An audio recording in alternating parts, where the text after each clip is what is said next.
జీవితంలో ఏనాడు మంత్రి లేడు. వాళ్ళ బాస్ ఎవరైతే ముఖ్యమంత్రి ఉన్నాడో పాపం ఆయన జైల్లో ఉన్నాడు. ఆయన జీవితంలో మంత్రి కాడు, ఆయన గవర్నమెంట్లకు రాడు, ఆయనకు ఐడియా కూడా రాదు. ఫస్ట్ ఆఫ్ ఆల్ ఎక్కడ పెట్టాలనో మాకు తెలుసు, ఎక్కడ పెడుతున్నారో దాని మీద అవగాహన ఉన్నది. ఏ డాక్యుమెంట్లో ఏది రిలీజ్ చేసేటప్పుడు లొకేషన్ ఎప్పుడు రిలీజ్ చేయాలనో, బడ్జెట్ అలొకేషన్ ఎప్పుడు ఉంటుందో అవన్నీ కూడా ప్రొసీజర్ ప్రకారంగా అవుతుంది. డిపార్ట్మెంట్లో కేంద్ర ప్రభుత్వం రిలీజ్ చేసినప్పుడు తెలుస్తుంది. మాకు పసుపు రైతులకు ఏం చేయాలనో, ఎక్కడ బోర్డు పెట్టాలనో మాకు తెలుసు. రేవంత్ రెడ్డి దాని గురించి పెద్ద ఇబ్బంది పడాల్సిన అవసరం లేదు. రేవంత్ రెడ్డికి చెప్తా ఉన్నా, పసుపు పంటని నాశనం చేసిన పార్టీ నీ కాంగ్రెస్ పార్టీ. పసుపు పంటకి ఎప్పుడైతే పసుపు పంటకి ఎక్కువ రేట్లు ఉండి పసుపు పంట పంచి ముందుకు పోతా ఉండేనో, ఒక ప్రాసెసింగ్ ఇన్నేళ్ళు సచ్చిండ్రు, ప్రభుత్వం నుండి సచ్చిండ్రు మీ కాంగ్రెస్ పార్టీ. ఒక ప్రాసెసింగ్ యూనిట్ పెట్టలేదు, ఒకటి ఎక్స్పోర్ట్ ప్రమోషన్ ప్రోగ్రామ్ చేయలేదు. నాశనం చేసిన పార్టీ మీది నెగ్లెక్ట్ చేసి. స్పైసీస్ బోర్డు మీ సోనియా గాంధీ, ఆమె భర్త రాజీవ్ గాంధీ చుట్టుపక్కల కేరళ కోటరీ ఉంటుంది.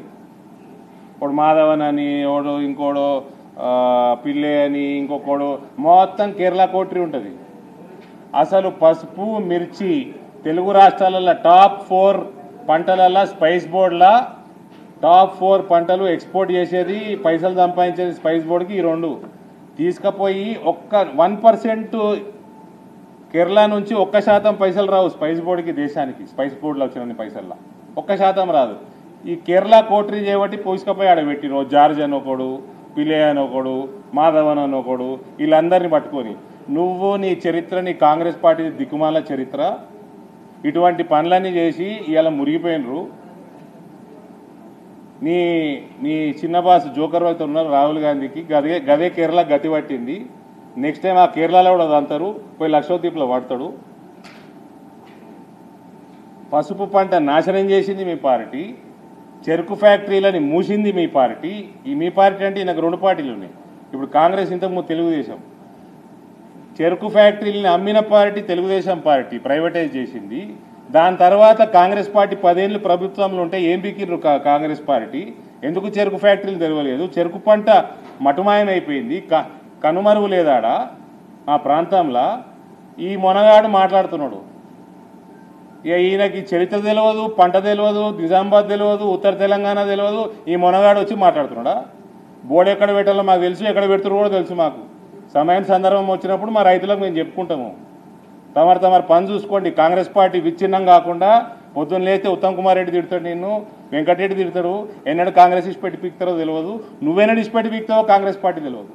నీకెందుకే? చరిత్రహీనులు చెప్తున్నా కదా సోనియా గాంధీ, చరిత్రహీనులు. ఏం తెలంగాణ ఇచ్చిందా? వంకాయ తెలంగాణ ఇచ్చిందా? 2009లో ఇచ్చిన తెలంగాణ గమ్మున ఇచ్చేసి ఉంటే అయిపోతుండే కదా.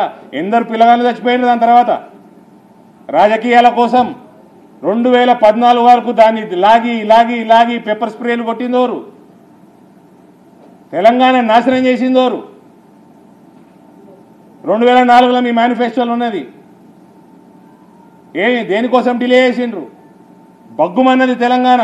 ఎవడి వల్ల అన్నది? మీ సోనియా గాంధీ వల్ల అన్నది. ఈ రేవంత్ రెడ్డి కూడా మాట్లాడతాడా? ఇలా కొడంగల్ అంతే మల్కాజ్గిరిలో పడ్డాడు, మళ్ళీ పాకులాడకుండా కొడంగల్ పోతున్నాడు. ఈయన పెద్ద వచ్చి మాట్లాడుతూ నీకు పసుపు తెలియదు, నీకు మిర్చి తెలియదు, నీకు చెరుకు తెలియదు, నీకు చరిత్ర తెలియదు. ఇక నువ్వేనానే మాట్లాడేది రేవంత్ రెడ్డి? ఏడబెట్టల్లో మాకు తెలిసి ఇచ్చిన వాళ్ళం మేము, ఎక్కడ పెడతాం మాకు తెలుసు, మా రైతులు సంతోషపెట్టేటట్టే పెడతాము. తమరు మాట్లాడాల్సిన అవసరం లేదు. లిల్లిపుట్టు, పొలిటికల్ లిల్లిపుట్టు కేసీఆర్, ఫిజికల్ లిల్లిపుట్టు ఈ రేవంత్ రెడ్డి. ఈయన కూడా మాట్లాడుతుండే. ఇంకేమంటాడు? ఏం మాట్లాడతారు? ఇంకోటి ఆ రేవంత్ రెడ్డి మాట్లాడుతున్నాడు ఎన్నో సీట్లు వస్తాయి ఇలా, కానీ 60 సీట్లు, 61, 62 ఎన్నో వస్తాయని. నీకు నిజామాబాద్లో 7 జాగాలలో 3rd ప్లేస్ ఉంటావా? ఆదిలాబాద్లో అడ్రస్ లేదు, జేవెల్ల, మల్కాజ్గిరి, సికింద్రాబాద్లో అడ్రస్ లేదు. నీకు సగం పార్లమెంట్లలో నీ అడ్రస్ లేదు. నీకు ఏడుకెళ్ళొస్తాయి 61 సీట్లు? ఏడుకెళ్ళొస్తాయి 61 సీట్లు? ఏడుకెళ్ళొస్తావా? అడ్రస్ లేని పార్టీ. నీకు వచ్చిన సీట్లు కూడా నీకు నెల రోజులు కూడా కలిసి ఉంటారు మీరు. నేను గ్యారెంటీ ఇస్తున్నాను. నేను కాంగ్రెస్ పార్టీ గెలిచిన ఏమన్నా సీట్లు గెలిస్తే వాళ్ళు కాంగ్రెస్ పార్టీలు ఉండరు. ఈ పార్టీ మళ్ళీ దీన్ని భరోసా చేసుకొని తెలంగాణ భవిష్యత్తు దీంట్లో పెట్టాలనా? అదానిని పెంచింది పోషించింది సోనియా గాంధీ. అదాని మొత్తం పెరిగిందే మీ కాంగ్రెస్ రెజ్యూమ్లో. సోనియా గాంధీని అడుగుపోయి ఎన్ని వేల కోట్లు ఇచ్చిండు అదాని. అదానికి భారతీయ జనతా పార్టీ చేసింది ఏం లేదు, మొత్తం యూపీఎల్నే ఆయన సంపాదించిందంతా. ఆయన కంపెనీ పెరిగిందంతా యూపీఎల్నే. ఈ దేశాన్ని ముంచిందే మీరు. ప్రతి వారంలో ఒక స్కామ్ బయటికి వెళ్ళు. ఏ ముఖం పెట్టుకుని ఓట్లాడుతారా మీరు? ఈ రాష్ట్రంలో మీ ప్రభుత్వాలు లేకుండానా?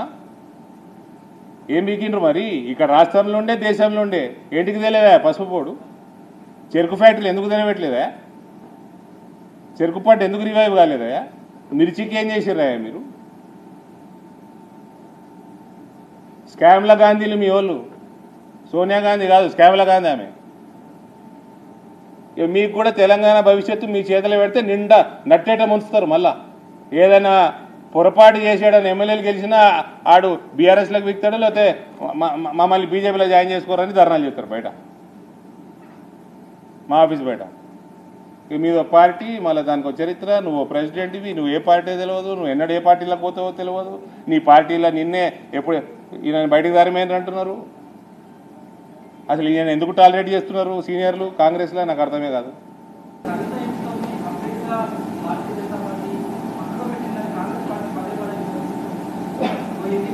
కవిత ఎపిసోడ్ ఏం పక్కన పెట్టలేదు. కవితని ఈడీ ఆఫీస్కి పిలవద్దు అని నవంబర్ దాకా కోర్టు ద్వారా స్టే ఉంది. నోటీసులు ఇవ్వద్దని లేదు, ఈడీ ఆఫీస్ ఆమె దగ్గరికి పోవద్దని లేదు, ఆమెను అరెస్టు చేయొద్దని లేదు. ప్రక్రియ కొనసాగుతుంది, అరెస్టులు కొనసాగుతున్నాయి, నోటీసులు కొనసాగుతున్నాయి.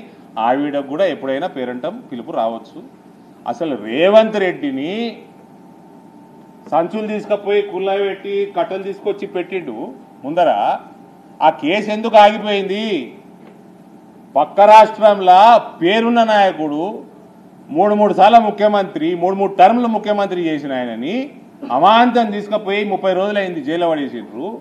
ఈ రేవంత్ రెడ్డి ఏం లెక్క? ముఖ్యమంత్రి, మంత్రి, సంచులు మోసటోన్ని మీరు దోస్తులు కాకపోతే మీరు ఎందుకు టాలరేట్ చేస్తున్నారు? దేనికోసం టాలరేట్ చేస్తున్నారు? ఆయన క్వాష్ పిటిషన్ వేసిన కొట్టిపడేసింది కోర్టు, నాకు తెలిసి రీసెంట్గా ఆ కేసు మీద. సిఐడి ఏం ఘనకార్యం చేస్తుంది ఈడ? ఎందుకు పని చేస్తలేదు? కేటీఆర్ రేవంత్ రెడ్డిని బయట ఎందుకు పెట్టినావు? మీ నాయన క్యాండిడేట్లను పంపుతున్నానా వాళ్ళకి, కాంగ్రెస్ పార్టీలకి? రేవంత్ రెడ్డికి పైసలు ఇచ్చి సభలు చేపిస్తున్నారు. కర్ణాటకలో పైసలు ఇచ్చినట్టు ప్రధానమంత్రి స్వయంగా చెప్పిండు. ఇక్కడ కూడా మీ క్యాండిడేట్లందరికీ ఫండింగ్ కేసీఆర్ చేస్తున్నాడు కాంగ్రెస్ పార్టీ క్యాండిడేట్లకి. పోయినసారి మీ క్యాండిడేట్లని కొనేసి 4 రోజుల ముందు గాయబ్ చేసిండు ఫీల్డ్లోకి వెళ్ళి పోలింగ్ కంటే.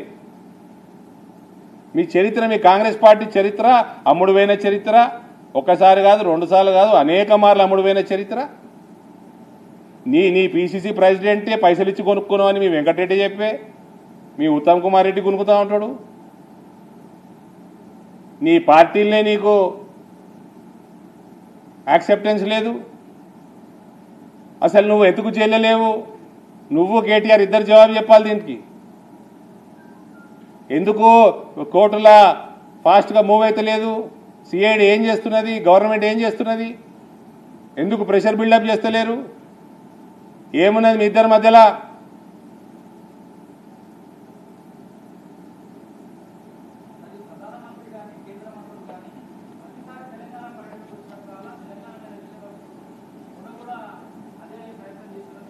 ఏంది ఏమన్నారు? తెలంగాణ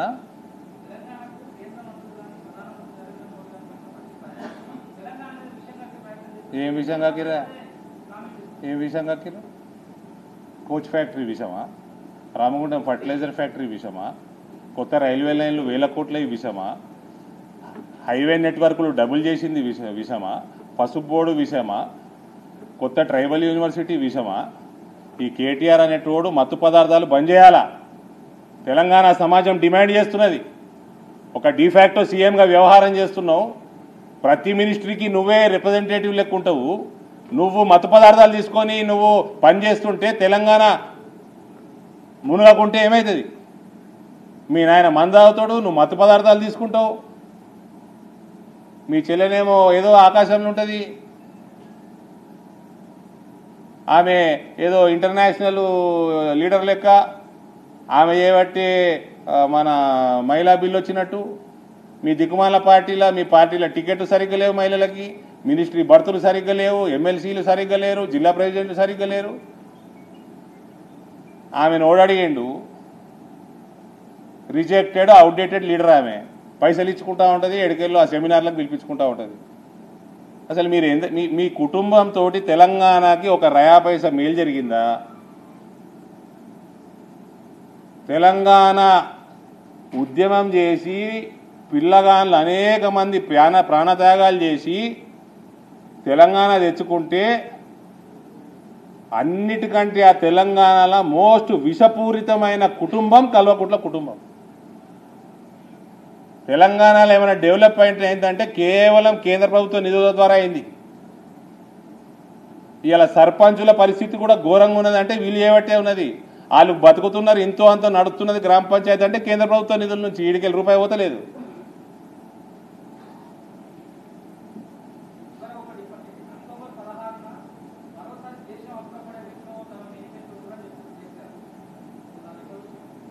అది రిలీజ్ చేయగానే చించేసి బయటపడేస్తా. పోయినసారి మేనిఫెస్టోలో 2 సార్లు మేనిఫెస్టోలో ఒక్కటి కూడా ఇంప్లిమెంట్ కాలేదు.